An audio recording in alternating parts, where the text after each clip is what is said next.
All right, good evening, everyone. Welcome to today's Mishna Yomi.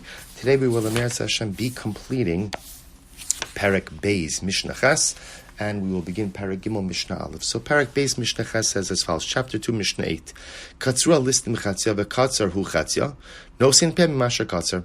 So this is a continuation of the previous Mishnah. In the previous Mishnah we learned that the Peah obligation is really only generated when the farmer himself harvests the field, based on the pasuk ubekutz rechemes ketzir artzachem. When you harvest your field, if somebody else harvests it, then one is not obligated in Peah. In this case, robbers, right, or thieves harvested the first part of the field. The farmer harvests the second part of the field. So what's the halacha? No sin Peah mima shekatzar.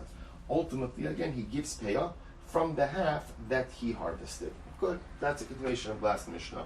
Next case, katzar chatzia, machar chatzia. So in this case, interestingly enough, let's say the farmer harvested part of the field, and it was his intention to go ahead and leave Peah, but he didn't do so. And what happens? He then sells the field. He sells the other half of the field. Halokeach no sein Peah lakol.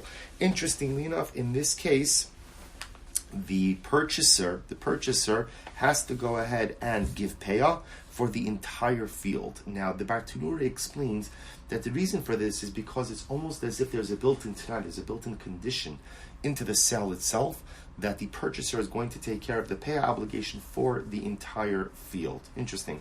Katzar chatzia, v'hektish chatzia. Same idea. What happens if the farmer harvests half of the field and then he goes ahead and is makdish? He consecrates the field subsequently, consecrates the other half. Hapotem miyad gizbar, and again in this case also the farmer intended to separate Peah but didn't do so.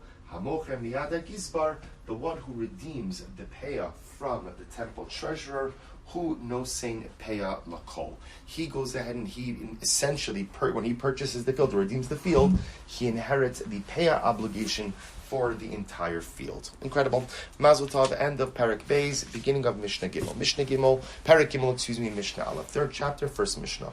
Malbenos hatvua sheben hazesim. Here we have, the Bartanura defines this as arugos merubaos, which literally means square rows. Square rows, square patches, square rows of wheat interspersed between olive trees. Beishamai omrim Peah mikol echad ve'echad. Beishamai says you have to take a separate Peah from each and every square of wheat, each and every patch, because each patch is considered to be its own field. Beisilul omrim me'echad alakal. Beisil says no, the patches are all considered to be one field, and therefore one Peah suffices for all of them. Umodim, but Beis Shammai agree with Beis Hillel, Shem hayu rashe shuros mu'urabin, that if the edges of each row, right, in other words, that if the ends of each patch of each row intermingle, mu'urabin, are intermingled, they meet one another, shuno sein Peah me'echad alakol, that ultimately again he could give one Peah for the entire field. All right, shkayach everyone, we will stop over here. B'ez Hashem, continue tomorrow at Mishnah Beis and Gimel. Have a wonderful evening and a good vach.